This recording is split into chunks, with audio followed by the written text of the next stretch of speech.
ఈవీఎంలు అన్నది 80% of the జనాభా ఓట్లు వేసినారు. రికార్డ్ పోలింగ్ 80% జనాభా వెళ్ళి పోలింగ్ బూత్లో బటన్ నొక్కినారు. బటన్ నొక్కిన తర్వాత వాళ్ళు ఏ పార్టీకి ఓటేశారని వీవీప్యాట్లో వాళ్ళకి కనిపిస్తూ ఉంది. వాళ్ళకి వీవీప్యాట్లో వాళ్ళు వేసిన ఓటు వీవీప్యాట్లో వాళ్ళకి కనిపించే ఓటు రెండు మ్యాచ్ అయ్యాయి కాబట్టి వాళ్ళు సాటిస్ఫై అయ్యి బూత్లో నుంచి బయటకు వచ్చారు.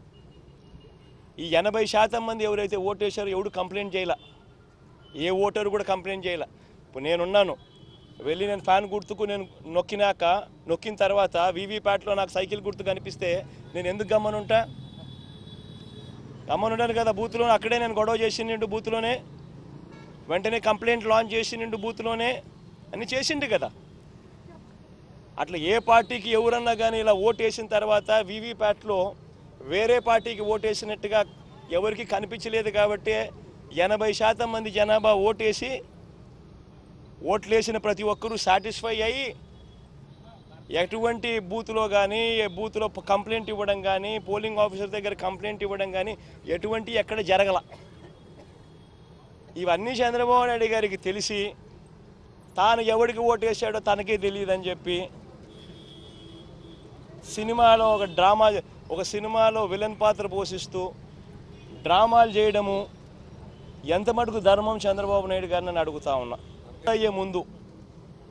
పోలింగ్ మొదలయ్యే ముందు ప్రతి పోలింగ్ బూత్లోనూ అన్ని పార్టీలకు సంబంధించిన పోలింగ్ ఏజెంట్లు అక్కడ కూర్చుంటారు. వాళ్ళందరూ కూర్చున్న తర్వాత ఈవీఎంలు వీళ్ళందరూ చెక్ చేస్తారు, వీళ్ళందరూ టెస్ట్ చేస్తారు. 50 ఓట్లు మాక్ పోలింగ్ చేస్తారు. 50 ఓట్లు మాక్ పోలింగ్ చేస్తారు ఈ పోలింగ్ ఏజెంట్స్. వాళ్ళు నొక్కిన గుర్తు వీప్యాట్లో వాళ్ళకు స్లిప్ ఏదైతే బయటకు వస్తుందో ఆ గుర్తు రెండు మ్యాచ్ అయినాయా లేదో చూసుకుంటారు. చూసుకున్న తర్వాత వీళ్ళు సంతకాలు పెడతారు, పోలింగ్ ఏజెంట్ సంతకాలు పెడతారు. మేము వెరిఫై చేసినాము 50 ఓట్లు ఒక్కొక్కరు 50 ఓట్లు వెరిఫై చేసినాము, ఈవీఎంలు బాగా పనిచేస్తూ ఉన్నాయి అని సంతకాలు పెడతారు. ఆ సంతకాలు పెట్టిన తర్వాతనే జనరల్ ప్రజలకు పబ్లిక్కు ఓటింగ్ను పర్మిట్ చేస్తారు. ఓటింగ్ తర్వాతనే అవకాశం ఇస్తారు జనరల్ పబ్లిక్కు.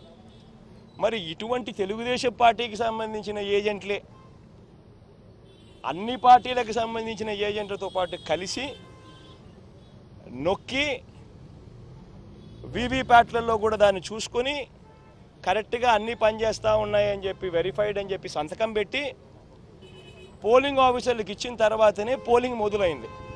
మళ్ళీ ఏ రకంగా చంద్రబాబు నాయుడు గారు చెప్తారు ఈ రకంగా ఈవీఎంలు అది జరిగాయి, ఈవీఎంలు ఇది జరిగాయి, నేను ఎవరికి ఓటేసానో నాకు తెలియదు అని చెప్పి ప్రజలను తప్పుదోవ పట్టించడం నిజంగా ఒక ముఖ్యమంత్రి స్థాయిలో ఉన్న వ్యక్తి చేయదగ్గ పనేనా అని అడుగుతా ఉన్నా.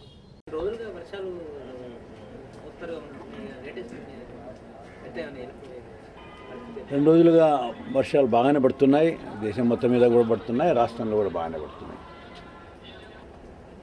నిజంగా గడిచిన 2 మాసాలుగా వర్షాలు సక్రమంగా కొంత ఆలస్యంగా పడటము, సక్రమంగా పడకపోవడానికి ముఖ్యమైన కారణం ఏంటంటే మీరందరూ గుర్తుండే ఉంటుంది మీకు, మొదటి విడత పోలింగ్ అవుతూనే